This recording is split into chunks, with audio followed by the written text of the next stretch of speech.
Hola amigos, bienvenidos a La Vida como es. En el programa de hoy vamos a hablar de un tema que ustedes nos han pedido: cómo compaginar el cariño y la exigencia en los hijos. Muchas veces nos crean dudas, incluso preocupaciones, incluso sufrimos porque no sabemos si exigimos demasiado, si exigimos poco, si no sabemos exigir, si el niño se siente querido, si no se va a sentir querido. Y bueno, eso es un tema que efectivamente muchas veces no es una cosa lógica, no es una cosa matemática, sino que efectivamente muchas veces nos pueden venir esas dudas. Pero vamos a hablar hoy con nuestros invitados sobre este tema, porque yo creo que muchas de esas dudas se pueden aclarar y saber que el amor y la exigencia son compatibles. Empezamos, amigos.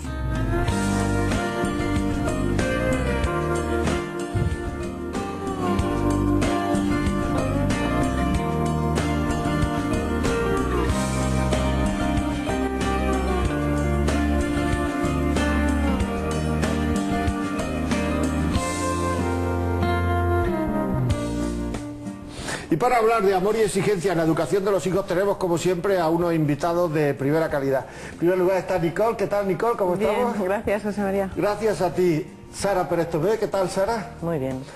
Bienvenida otra vez porque te tenemos aquí con frecuencia. Sí, como ustedes saben, es orientadora familiar. Muchas gracias. Marta Pedraz. ¿Qué tal, Marta? Estupendamente. Es médico también y directora de un gabinete de orientación familiar. Y Aníbal Cuevas, que es orientador familiar. ¿Qué tal, Aníbal? Muy bien, José María. Muchas gracias a todos por venir y les dejo la palabra. ¿Qué me dicen de exigencia de educación? Algunas veces es un poco de lío esto, ¿no? Uno se pregunta, se cuestiona, no sabe uno si se pasa. ¿Es como jugar a las 7:30 o no? Sí, pero bueno, yo creo que los padres primero que tienen que aprender es a perder el miedo a decir sí y a decir no. O sea, que su sí sea sí y su no sea no, sin miedo. Con lo cual, si hay que decir 20 síes y 2 noes, no pasa nada, pero no juguemos con el sí y con el no. Para empezar. Bueno. Yo pienso que lo que has planteado justo, cariño y exigencia, son las dos caras de la moneda que es educar. Educar es un equilibrio constante, por eso es tan difícil. Claro, nadie dijo que fuera fácil, pero tenemos que saber que una cosa no se puede dar sin la otra, que van juntas siempre. O sea que, bueno, ahora sacaremos conclusiones. A mí me parece importante que tengamos en cuenta que el proceso de educar es un proceso continuo de todos. Es decir, los padres, las personas adultas nos estamos educando también. Entonces, si somos exigentes con nosotros mismos en un tema que a mí me parece que es, vamos, vascular en el tema de educación, que son las virtudes. Es decir, si nosotros somos personas, los padres, el padre y la madre, que luchan por vivir una serie de virtudes, se exigen a sí mismos para vivir esas virtudes y en eso experimentan una alegría, eso se puede extrapolar a los hijos. Es decir, si tú eres capaz de transmitir esto a los hijos, la exigencia no tiene por qué ir con el sufrimiento, es decir, puede ir y de hecho va perfectamente con la... La palabra virtud ahora mismo igual no se entiende. Una virtud es un hábito positivo, ¿no? Claro, claro. O sea, hábitos positivos. Hábitos positivos a los que se les da una dimensión. Es decir, si nos quedamos simplemente en un hábito positivo, pues entonces estamos hablando de cosas mecánicas. Y que a veces suponen un esfuerzo. Bueno, pero es que todo hábito supone un esfuerzo. Incluso los negativos algunas veces suponen un esfuerzo.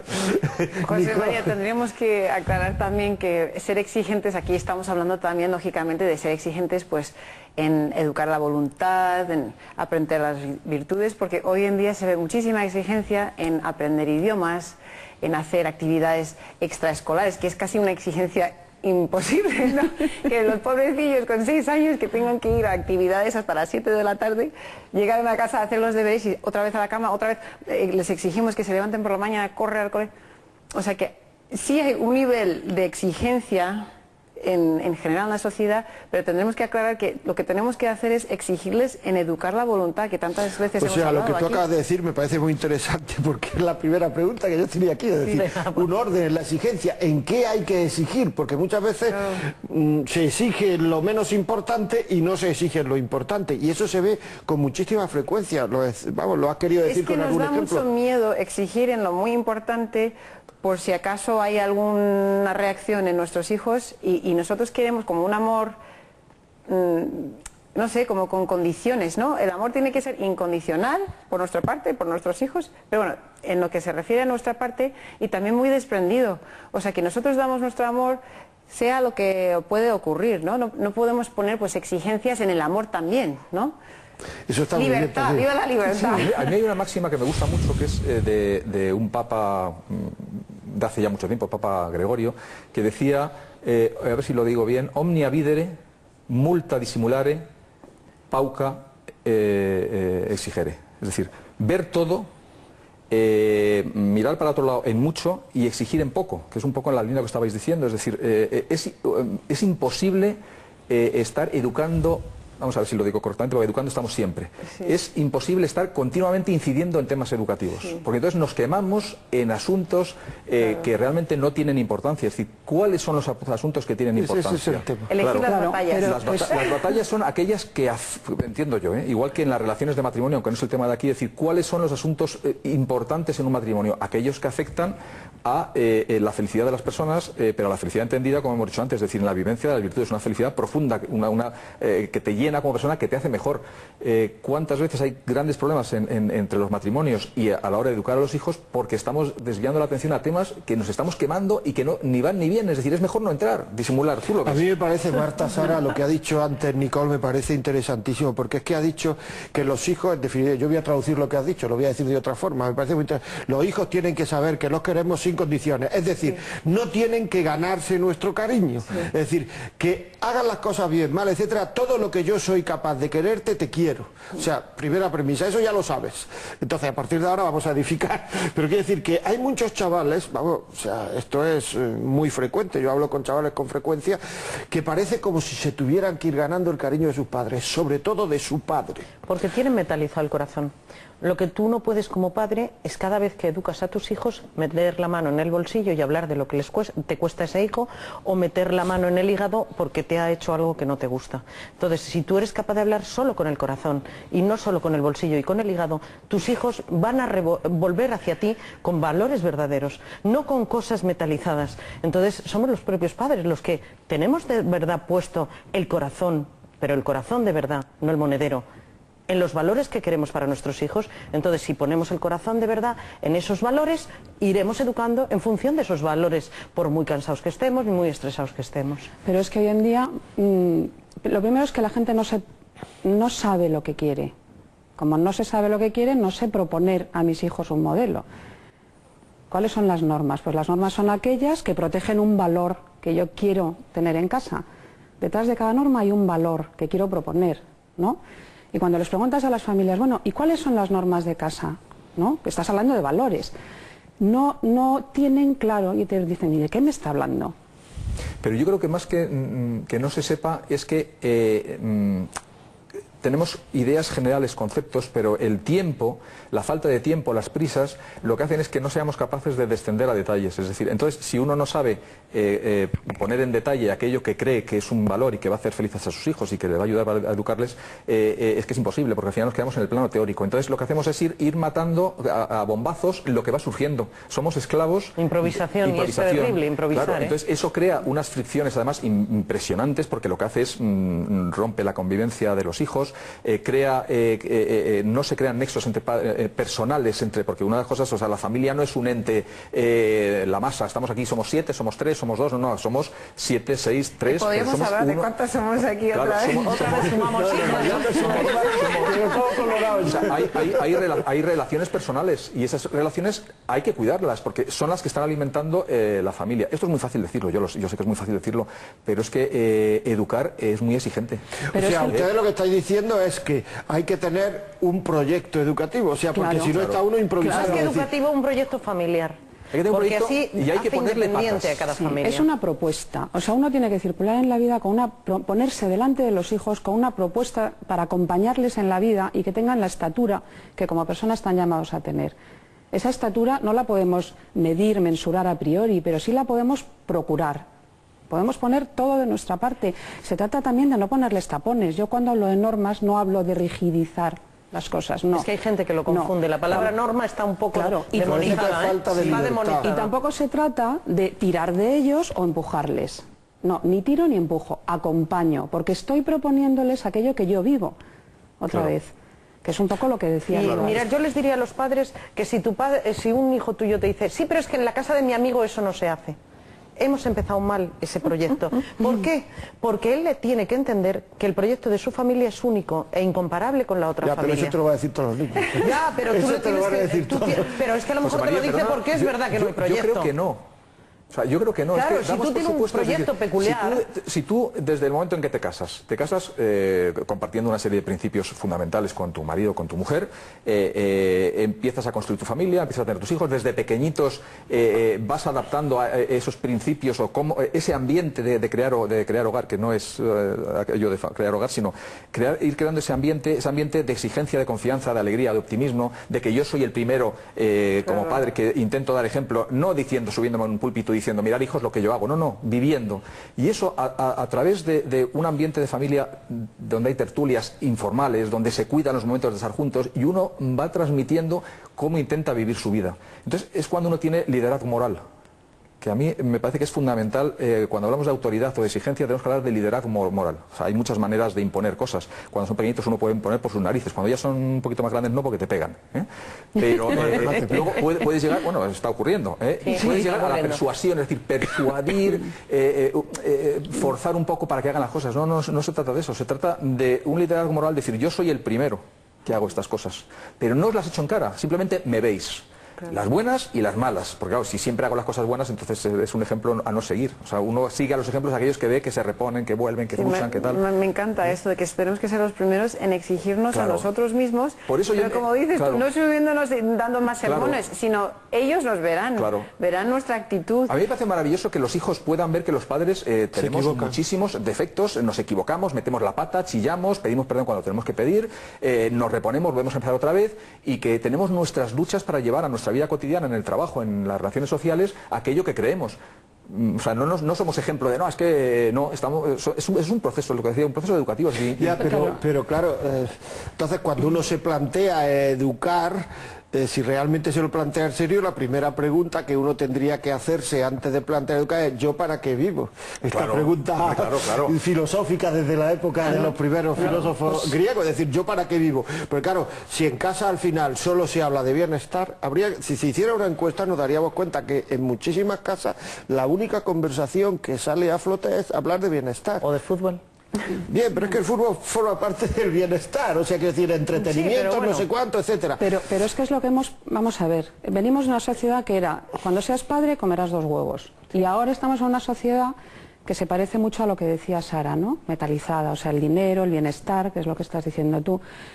Tengo la impresión, me acuerdo, de que en una cena, os cuento una anécdota, me tocó al lado un magistrado, y me decía, yo es que no entiendo que las mujeres no trabajen, porque los hijos se van al colegio y ya está, y yo creo que se puede tener poco tiempo y mucha calidad. Y yo le pregunté, ¿y tú cuánto trabajas? Me dijo 8 horas. Digo, pues no trabajas 6 de mucha calidad, ¿no? O sea, ¿por qué en la educación de los hijos se puede ahorrar tiempo y sin embargo crecer en calidad? Nos hemos creído que se puede educar sin estar, una educación virtual, ¿no? Cuando se necesitan las dos cosas, calidad y cantidad. Claro. La gente cree, no, es que el tiempo que estoy es muy intenso, solo no vale. pero si no es suficiente tampoco vale. ¿Cómo vamos a dar ejemplos ejemplos? La educación y los hijos no son compartimentos estancos en nuestra vida. Uno de los grandes problemas, yo creo, de nuestra sociedad es la esquizofrenia que tenemos, porque tenemos compartimentos en nuestra vida. Entonces, si hago esto tengo que renunciar al otro, pero lo tenemos como compartimentos separados. No, si es que nuestra vida tiene que ser una unidad. Entonces... Bueno, y hay un defecto ahora mismo, que es verdad que con el tipo de vida de que trabajan los dos, se han organizado la dedicación a los hijos. Y entonces los hijos saben que su padre le recoge, que su madre le lleva, que su padre hace esto, que su madre... Pero no ve a los padres juntos educándole a él. Claro. Han compartimentado la dedicación a sus hijos, pero por separado, para poder arbitrar, y eso es un peligro. Hace un momento estábamos comentando de una persona que yo recomiendo conocerle y leerle, que es el profesor Pérez Soba, unos libros fantásticos, y él cuando habla de este tema y otros muchos, habla de las lógicas desde las que nos enfrentamos a las situaciones, ¿no? Entonces, me estaba acordando de lo que decía Sara, si tú te enfrentas desde la lógica de la eficacia, lo que estás es buscando gestionar tiempo, gestionar esto, gestionar lo otro, ocupar... Es decir, pero en la familia no se puede hablar de la lógica de la eficacia, tenemos que hablar de la lógica del amor. Entonces esto es mucho más complicado, claro, nos estamos metiendo en un terreno mucho más complicado, pero es que en lo otro no vale para esto. Eso valdrá para una empresa en términos económicos o cuantitativos, pero en las relaciones humanas... La conciliación de la vida familiar no es solo compartimentar, es armonizar el padre y la madre con sus hijos. Pero también es verdad que los padres se sienten muy culpables por no estar. Y como se sienten muy culpables, por eso le proporcionan al hijo ¿no? Y no quieren exigir. Bueno, vamos a ver, otras la cuestiones. organización de la sociedad lo más que puede hacer contigo es que estés, y además yo creo que no se puede meter en más, y no se debe, y prueba de ello es que cuando se meten más siempre hay corrientes de opinión lógica que defienden mi postura como padre. Es decir, pero claro, lo que tienes que saber es que una vez que ya con estar no basta. Pero claro, es decir, puedes estar y estar todo el día tumbado en la cama leyendo el periódico, leyendo... También hay que leyendo, saber leyendo. estar perdiendo el tiempo con tus hijos. No, no, Es que es pero educar. no es... Aburrirte con tus hijos y estar. Claro, por supuesto, por eso yo muchas veces digo que la sala de estar está para eso. O sea, no tenemos tampoco que obsesionarnos con que cada vez que estamos con el niño estamos cumpliendo metas. Si el niño lo que nos tiene que hacer es ver vivir, entonces se tiene que ver en la sala de estar, pues leyendo el periódico y no pasa nada. Y el Además, chaval sabe que tú estás ahí, lo que quiere además es que lo deje hacer lo que está haciendo él. No quieres que te metas en su vida. Es decir, porque lo que lleva, a mí me parece, algunos padres me cuentan, como tenemos poco tiempo, y entonces el poco tiempo, padres que quieren educar bien, ojo, pero el poco tiempo que tienen para estar con los niños, se dedican a cumplir metas con los niños, y yo creo que algunas veces lo asfixian a los niños. Digo, pero oye, el niño que te dice, igual el poco tiempo que está el chaval nervioso y está deseando que te vayas, porque es que no lo dejas Me vivir. estás presionando muchísimo. con Hay tu estudios presencia. recientes en España que dicen que los padres no dedican ni 20 minutos diarios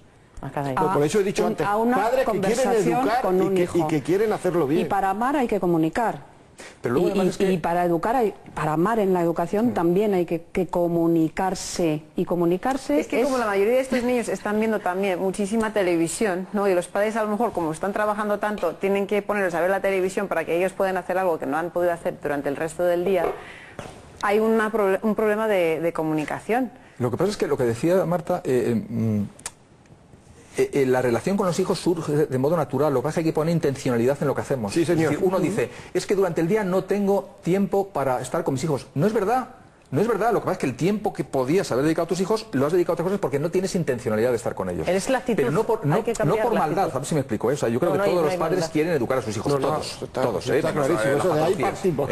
Y todos los padres quieren a sus hijos. Y todos los padres quieren lo mejor para sus hijos. Y en el fondo... todos los padres tienen un concepto del bien y del mal, lo que es bueno para mis hijos y lo que es malo. Otra cosa distinta es luego, es que no sé cómo hacerlo, eso Claro. es distinto, pero que el concepto lo tenemos claro. Sí, pero hay unos padres que han errado mucho en esta última generación de le doy a mi hijo lo que yo no he tenido. Bueno, pero ahí entra... Pensando que eso es bueno Sí, para es su verdad, hijo. es verdad. Yo Yo no lo creo veo que no tan- es tanto como que es bueno para mi hijo, como que es bueno para mí, porque a mí lo que hace es como aplacarme Mi culpabilidad. Sí, la ansiedad que tuve de no tenerlo. Cuando tu Sí, hijo, sí, a lo sí. mejor lo que es inmensamente feliz es que si comierais juntos, sin ver la televisión, en un momento tranquilo, dejando el teléfono descolgado y dedicando simplemente a comer 40 minutos. 40 minutos a comer y a hablar, porque el medio más natural para hablar es la comida. Sí. Es decir, ahí no hay que forzar situaciones. En el postre y con dulce ya se habla. Vamos a pasar a publicidad y seguimos con este tema de cómo compaginar el cariño y la exigencia a los hijos.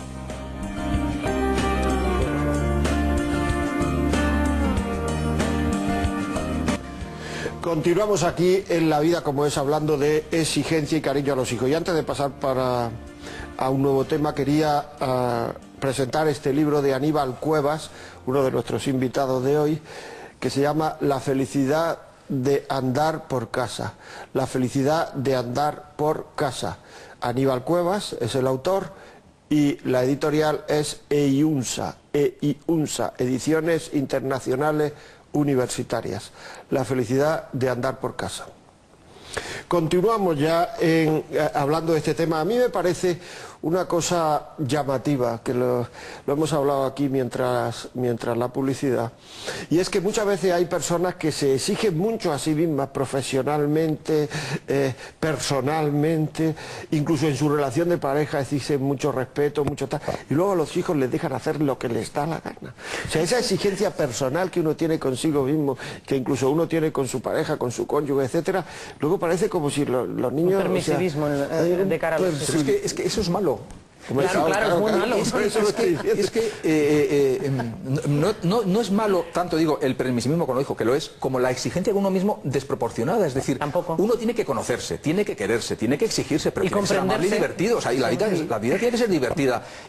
Y eso, dentro de la exigencia, puede ser divertida. La exigencia es divertida, la exigencia humana. Lo otro son ya paranoias, vuelvo otra vez, y compartimentos estancos. Es decir, no es que la sociedad es muy agresiva, no, la sociedad es agresiva, lo agresiva que tú quieras que sea la sociedad, porque al fin y al cabo la sociedad somos cada uno de nosotros, ¿no?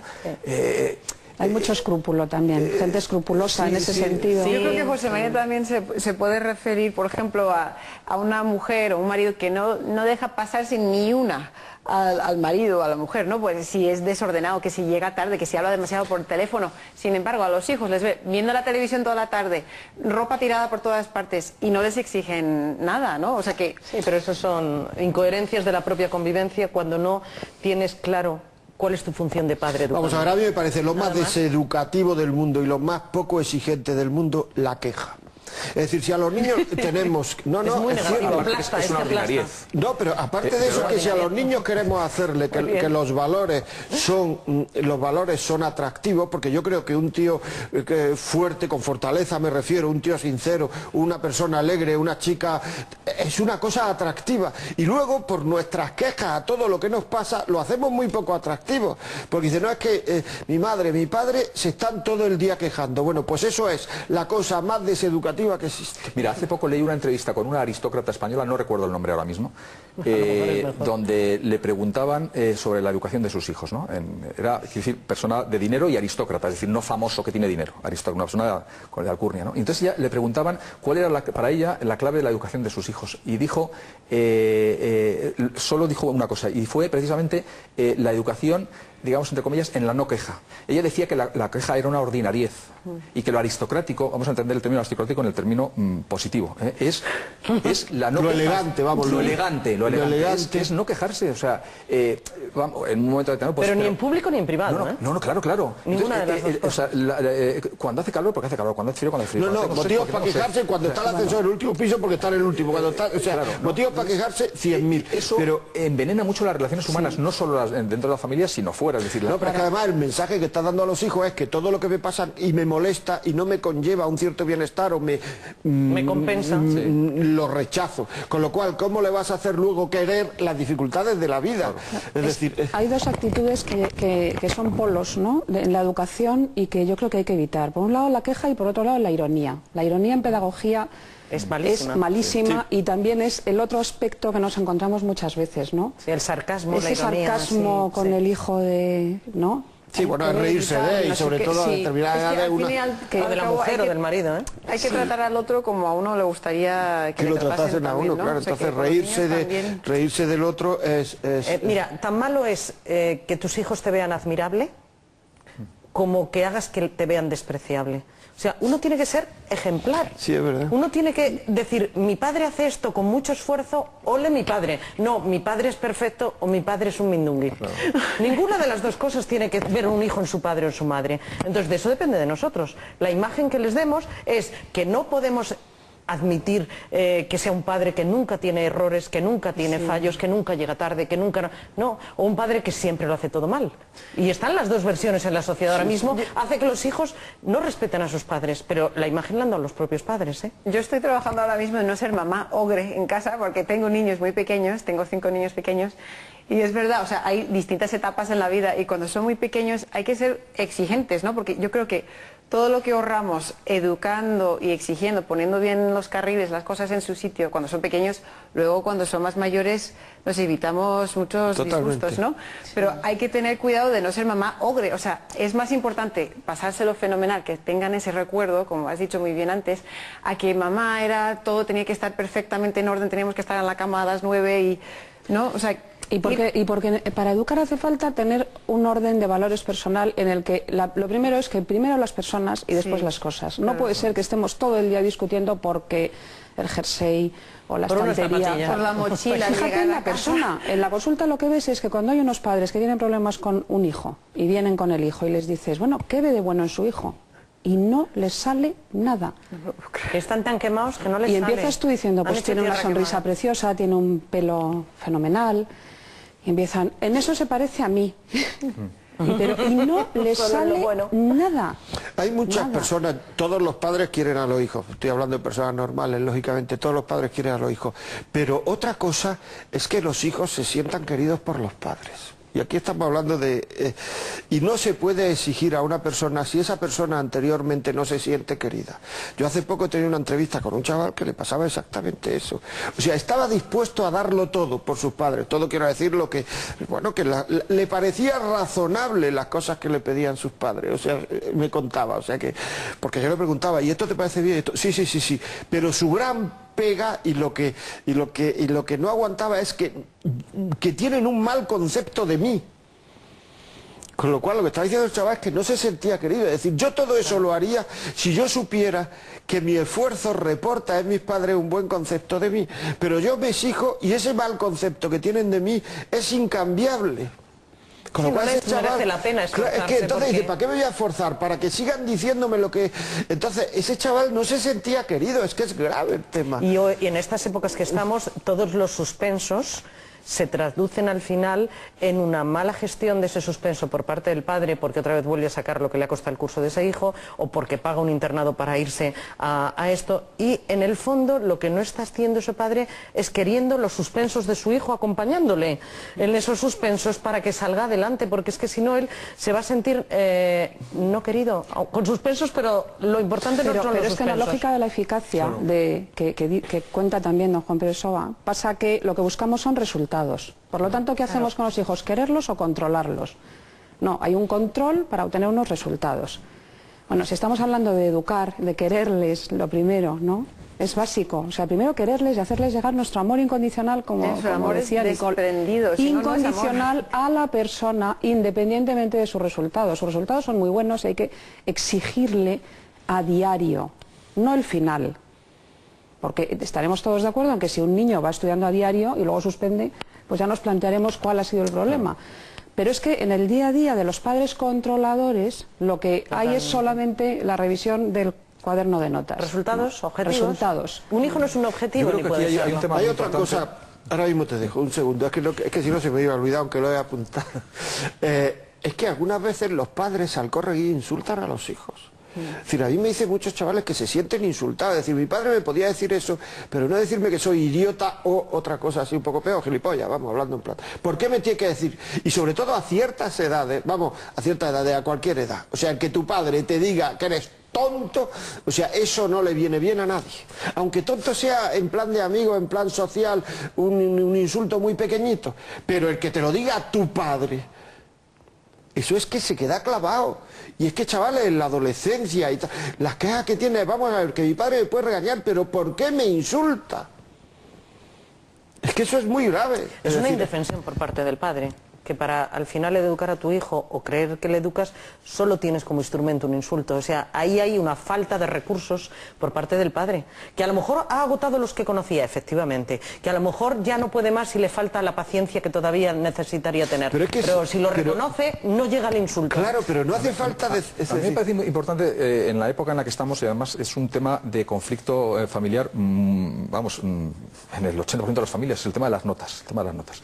Yo creo que lo que hay es un problema, el tema es complejo, pero para ir un poco a cosas sencillas, hay un error en lo que estamos comentando del tema de la lógica de la eficacia. Es decir, mi hijo lo que tiene que hacer es estudiar para sacar buenas notas porque ese es el rendimiento o el beneficio que yo obtengo por la inversión que yo hago en mi hijo. Sí, sí.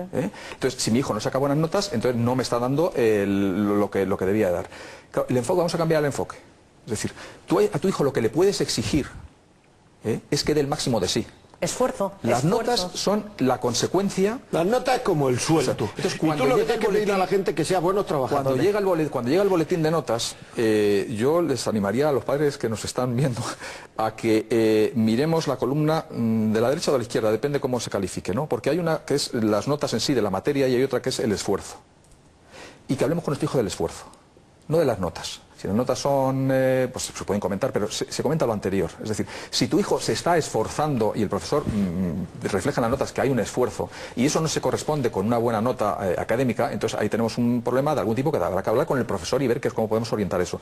Pero normalmente no suele ocurrir eso. Normalmente las notas malas suelen ir acompañadas de malas actitudes. Y a veces las notas buenas suelen ir acompañadas de malas actitudes. Entonces cuando el padre ve la nota buena y le dice al hijo, oye, muy bien, le está diciendo, mira tío, lo que me importa es esto, el que tú estés dando lo justito, eso no me preocupa.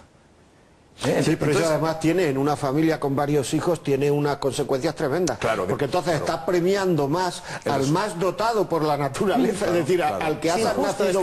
Es injusto. En cambio, al chaval o a la niña menos dotada, que tiene menos capacidad, a lo mejor se está esforzando más y en cambio la premian menos. Pero eso hay que hacerlo desde pequeñitos, es decir, no ir buscando el resultado en las cosas que hacen, sino lo que a ellos les ayuda a ser mejores personas. Y las personas que se esfuerzan son mejores personas, son más humanas. Eso no, o sea, es mucho más humano esforzarse en hacer cosas bien que dejarse llevar, por mucho que nos pueda. Pero es que el padre no puede esperar a la selectividad para preocuparse de las notas de sus hijos. Y hay padres que solo dicen, hijo mío, ¿qué has hecho? Cuando no pasa la selectividad. Y claro, pues es que ya ha perdido el tren de la motivación. Las notas deberíamos, o sea, a mí, por lo menos yo intento practicarlo, ¿no? A mí me las cuentan mis hijos. Digo, ¿has estudiado las notas? Sí. Cuéntamelas. ¿Y qué tales han sido? ¿Y esto por qué? ¿Y qué vas a hacer para la próxima evaluación? Y ellos siempre saben estupendamente. O sea, porque es que si no, empiezan con que he aprobado y me han suspendido, ¿no? En la semántica está todo, ¿no? Como lo que hacemos de mi hijo ha sacado buenas notas, tu hijo ha suspendido, ¿no? Cuando llega tu marido a casa. Entonces, o sea, empiezan ellos por responsabilizarse de sus resultados, por el hecho de tener que contarlos, ¿no? Y a continuación ya vas elaborando el futuro. Estas actitudes, ¿por qué? ¿Qué ha pasado aquí? ¿Y qué vas a hacer para mejorar y para cambiar? Y tienes que escuchar. Y si te piden consejos, cuando tú opinas y cuando dices, oye, mira, hasta aquí, esto no lo estás planteando bien. Y yo como madre tengo mi obligación de ponerte otro panorama. Yo te veo así, eres capaz de proponerle sus capacidades. Porque para valorar un esfuerzo hay que partir de qué eres tú capaz y cómo te veo yo. Y yo tengo que ver a mi hijo, transmitirle una mirada increíble de sí mismo. O sea, eres capaz de todo aquello que te propongas. Los psicólogos y los ustedes lo sabrán mejor que yo, la pedagogía a nivel mundial te dice, los estudios, que un hijo suele sacar las notas en función de la percepción que tienen sus padres y sus profesores de las notas que va a sacar. Y eso además está hecho estudios en Estados Unidos y es así. Lo comenté yo en un programa, esto del libro de Stephen Covey, de los 7 hábitos de las personas... 7 hábitos de la gente altamente importante, es como está traducido al castellano. Eso, entonces es muy importante la imagen que ponemos a nuestros hijos, ¿no? O sea, como tú has dicho antes, que si estás llamando a tus hijos tontos, pues tú mismo les estás poniendo esa etiqueta y les estás pues poniendo en ese camino. Sin embargo, para él es ser tonto, al final, es lo que me dice mi padre. No, pero si eso en España ha habido grandes ejemplos en mi época. Es decir, las mamás decían, a este niño no le interesa nada, tal, lo único que le interesa es la educación física. Y era un chaval que suspendía todo y sacaba matrícula en educación física. ¿Por qué? Porque es lo que tú has creído que vale él. O sea, quiero decir, como, es decir, uno es... Esa es la propuesta educativa que le has hecho a tu hijo. Claro, si tú le dices a un niño, mira, lo que me ha dicho Pepito es verdad, porque Pepito nunca miente, es probable que tenga un tío que no te mienta nunca. Ahora, si le haces 22 preguntas después de decirte una cosa, dice, yo además de hacer el esfuerzo de no mentirle a mi madre, no se lo cree, la próxima vez me espera. Vamos a publicidad, volvemos enseguida. Sí que es así.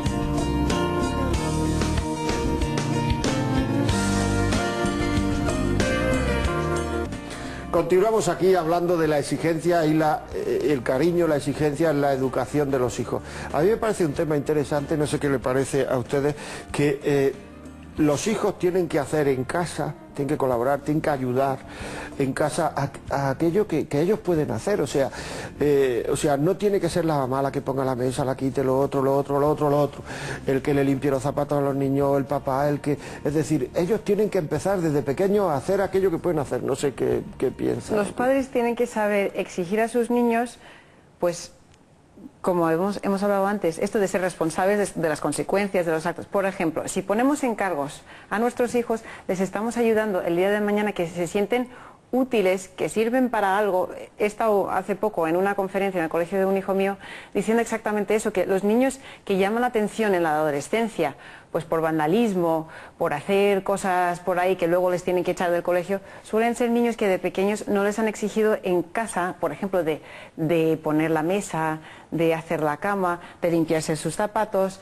de tirar la basura, de ir a comprar el pan. Sí, cosas normales, o sea, que tienen. encarguitos pequeños que hacen la vida en familia mucho más agradable. Tenemos que enseñar a nuestros hijos de que ellos lo pueden hacer por sí mismos, y todo lo que ellos pueden hacer por sí mismos lo deben de estar haciendo, por muchos Pues mira, servicios te voy que a haya en la contar casa. una anécdota. El otro día dije yo eso en una conferencia. Y entonces se me acerca al final una señora, es que es curioso, me hizo Siempre se te acercan señoras a preguntarte. Bueno, Hombres es no que yo- preguntan, ¿eh? Bueno, de verdad, fue una señora, es que yo me Pero los hombres no preguntan. Ni la dirección Pues, si se pierden en la calle. a lo mejor no preguntan los hombres, ¿no? O sea, a mí no sé. Y me dijo, bueno, entonces, claro, porque si el niño hace esas cosas, entonces, ¿para qué tengo yo una chica que venga a ayudarme? Así me lo dijo.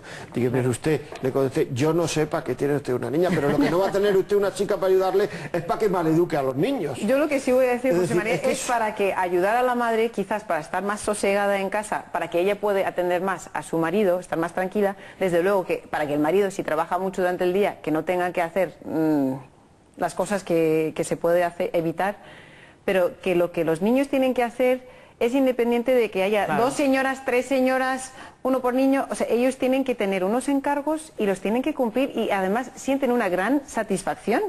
Claro, a lo porque se largo. sienten útiles y la utilidad en el hombre siempre es desde pequeños, desde hasta mayores. Y El ser buenos útil padres, es una... como decimos que todos queremos ser buenos padres, pues es sacar el brillo de los dones y capacidades que tiene cada hijo, ¿no? O sea, que si uno pues es muy creativo, pues le podemos poner un encargo por esa línea, ¿no?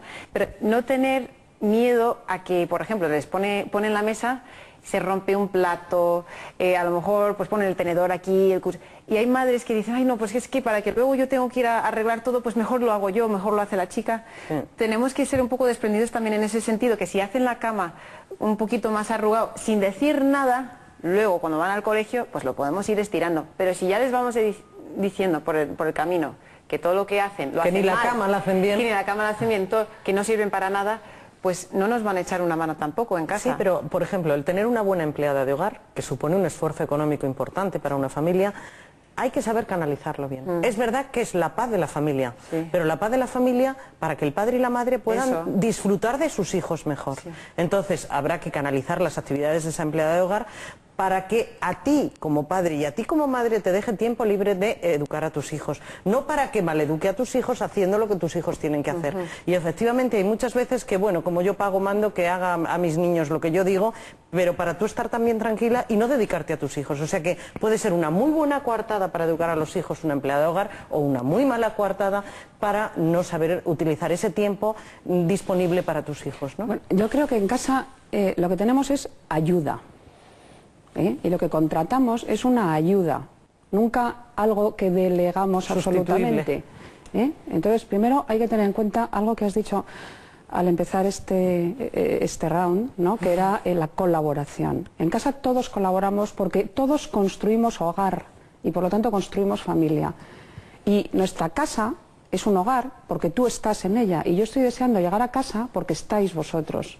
A mí no me gusta llegar a casa y que la casa esté vacía, me gusta llegar porque estáis, y porque el hecho de trataros me enriquece y me hace sentirme a gusto y sentirme Y porque os bien. quiero.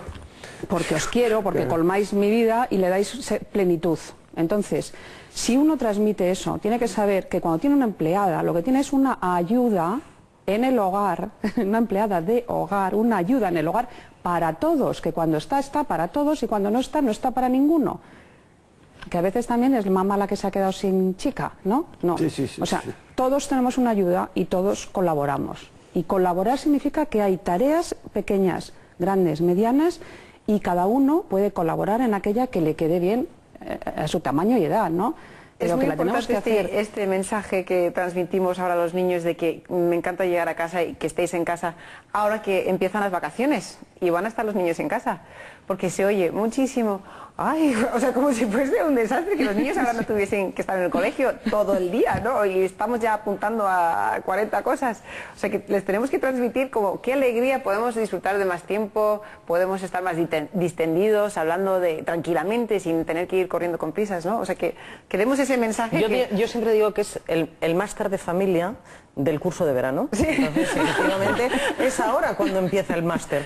El máster empieza ahora ¿Sabes qué mismo. pasa, Sara? Jornada Que intensiva. si tú has estado estudiando el máster en otoño, en invierno, difícilmente en un mes de verano...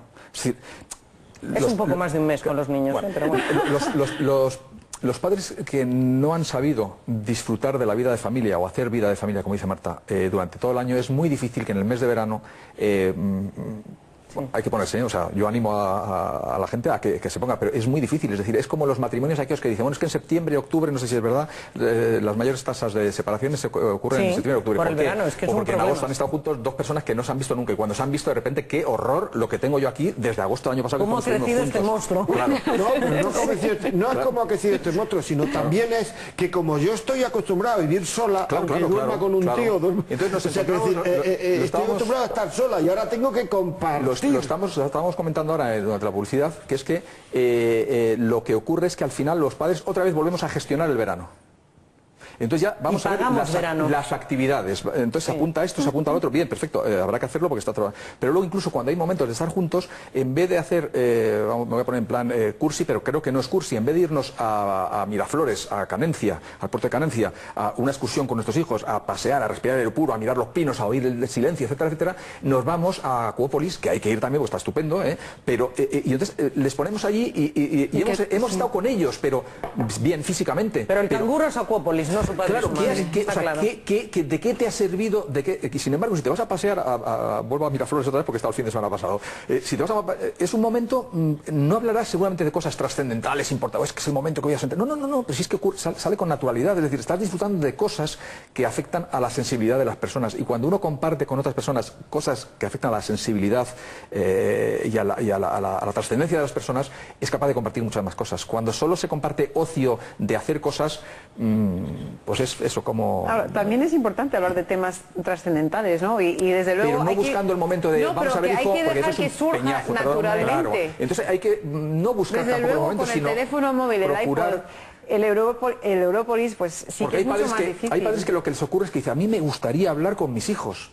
Y entonces, pero no piensan, a ver, ¿cómo puedo provocar las situaciones? Y se le ocurre simplemente sentarse en un sofá y entonces vamos a sentarnos... Sin ninguna fluidez, claro, además. Entonces, claro, es una cosa forzada, absurda. Voy a decir una cosa muy concreta, aunque ahora ya está a destiempo, pero se le quedará en la cabeza a alguno. Cuando lleve al niño al colegio, quite la radio. Por ejemplo. Ya va a hablar con el niño. Y el móvil, arriba de decirlo. Va a hablar con el niño. O sea, seguro que si usted habitualmente lleva al colegio al niño sin radio, al final termina teniendo conversaciones con el chaval. Además el niño lleva la conversación. Claro, es si decir, le acostumbras, tú escuchas. No, aparte, cuando uno mira para adelante, que es cuando va en el coche, y no le mira a la cara al otro, el otro tiene o sea, va a decir más confidencia. El que te mire a la cara te para la confidencia. El ir conduciendo y el otro también ir mirando para adelante y tú no por tener posibilidad de mirarle a la cara, eso incita a la persona que llevas al lado a decir confidencias. Con lo cual en el coche es muy probable que el niño te diga muchísimas más cosas de las que te va a decir en el sofá. Niño, cuéntame, porque entre otras cosas, el niño cuéntame, para que el niño te cuente, tienes que haber contado tú muchas además, cosas. No. Y además es mucho más importante, en contra de lo que se piensa a lo mejor mucha gente, es mucho más importante escuchar para educar que hablar tú. Porque claro, el problema es que los padres pues a veces tienen poco tiempo y entonces el tiempo es que tengo que decírselo, entonces ya te sientes que te quedas como tranquilo de que le has dicho, y bueno, sí, pero vamos a decir que es como si llueve sobre plástico, es decir, a lo mejor no te ha escuchado por mucho que hayas dicho. O ni te ha entendido lo que estabas diciendo. Hay que transmitir, no se trata de decir solo, y para eso hay que buscar los momentos. Me hace gracia porque hablamos de, pues a lo mejor, sí, mi hija tiene novio, mi hijo tal, ¿y cómo es? Y lo que dices, pues se dedica a esto, sus padres no sé qué, no, que cómo es. O sea, cuéntame si es un buen chico, si es piadoso, si tiene buenos hábitos, si es trabajador, si... generoso. Vuelvo otra vez a cómo estamos viviendo en el día a día, ¿no? Parece que es como una intromisión que le haces al otro si le preguntas cómo es, ¿no? No, perdona, es que a mí lo que me interesa no es a dónde ha llegado o a qué se dedica. Esa es otra pregunta. Te estoy preguntando cómo es, quién es, ¿no? Como persona. Y luego hay un factor que tú has introducido así como tenemos que despedir, a ver qué vas a sacar. Bueno, yo lo dejo ahí. No, lo dejo ahí porque creo que es importante. Hemos hablado de trascendencia, hemos hablado de dar una visión, es decir, la fe. Es decir, ¿cómo es posible entender sin una fe, sin una visión trascendente de la vida, el amor y la exigencia? Creo que es muy difícil entenderlo sin una visión trascendente de la vida. Pues ahí lo dejamos, para que piensen nuestros espectadores si es posible o no es posible. Les damos las gracias por haber estado ahí y nos despedimos hasta la semana que viene, recordándole antes nuestro correo, lavida@populartv.net. Hasta la semana que viene. Muchísimas gracias, Nicole, muchísimas gracias, Sara, Marta, Aníbal, muchísimas gracias a todos, y a ustedes no lo olviden, que sepan que este programa se repite el próximo domingo a la 1:30 de la tarde. Hasta luego, amigos.